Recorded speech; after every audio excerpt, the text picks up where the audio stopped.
Europe didn't just create a currency. It created a system that quietly rewired power itself. In the late 20th century, Europe was exhausted.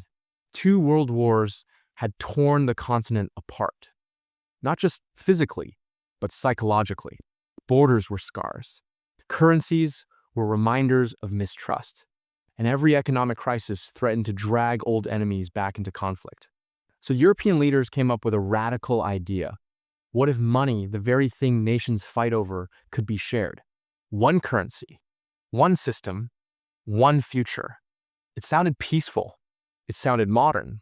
It sounded inevitable. But behind the speeches and smiling photographs, something far more calculated was happening. Because the euro was never just about unity. It was about control. Germany, reborn after World War II, had rebuilt itself into an economic machine. Its exports dominated Europe. Its factories were efficient. Its people saved relentlessly. And its currency, the Deutsche Mark, was terrifyingly strong. Too strong, actually. Every time Germany succeeded, its currency rose. And every rise made German exports more expensive. Success punished growth. France watched this carefully. France didn't want another German century. Not with tanks, not with factories, and definitely not with money. So France proposed a solution that sounded like cooperation, but functioned like containment. A shared currency. Germany hesitated. The Deutsche Mark wasn't just money, it was identity. It symbolized discipline, stability, and redemption after destruction. Giving it up felt dangerous, but France made the offer impossible to refuse. Political unity in exchange for monetary surrender. Germany accepted, and that's when the trap quietly closed. Not on Germany alone, but on everyone. The euro launched with grand promises. No more currency wars. No more devaluations. No more economic chaos. What Europe didn't talk about was this. A currency without a shared government is not unity. It's tension frozen in place. Countries like Greece, Italy, Spain, and Portugal entered the euro with weaker economies.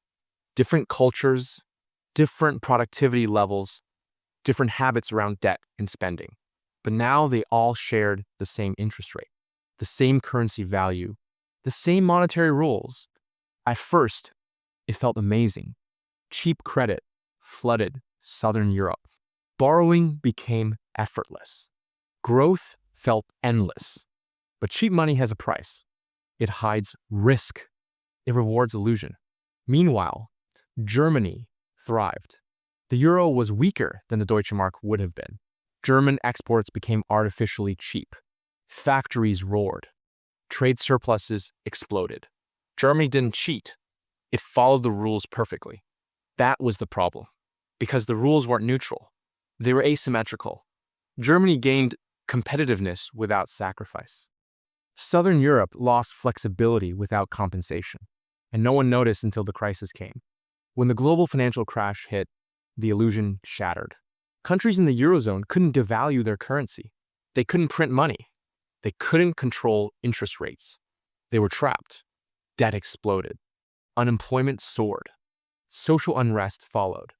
And suddenly, the euro, once a symbol of unity, became a weapon of discipline. Germany, now the creditor, demanded austerity, budget cuts, tax increases, spending reductions, not because Germany was cruel, but because the system allowed no other response. The euro didn't forgive weakness. It amplified it. Entire generations in Southern Europe paid the price. Youth unemployment reached historic highs. Hope drained away. And yet, Germany felt trapped too. It couldn't leave the euro without destroying its own economy. It couldn't inflate. It couldn't spend freely. The cage France once imagined for Germany had locked everyone inside. This is the euro's great irony. It was designed to eliminate conflict, but it transformed economic disagreements into existential crises. Every bailout became a moral argument. Every budget debate felt like domination. Every election threatened collapse. The euro didn't fail because it was weak.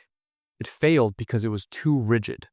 A single monetary policy for radically different economies was never sustainable. France wanted balance. Germany wanted stability. Southern Europe needed flexibility. The euro offered none of that. Instead, it offered permanence. And permanence in economics is dangerous because economies change, cultures evolve, shocks arrive. But the euro doesn't bend easily.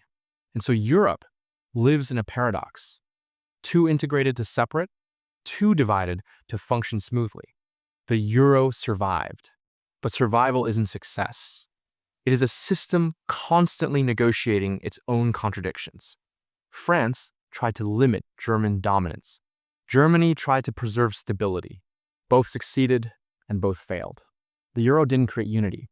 It postponed confrontation, and the cost of that delay is still being paid.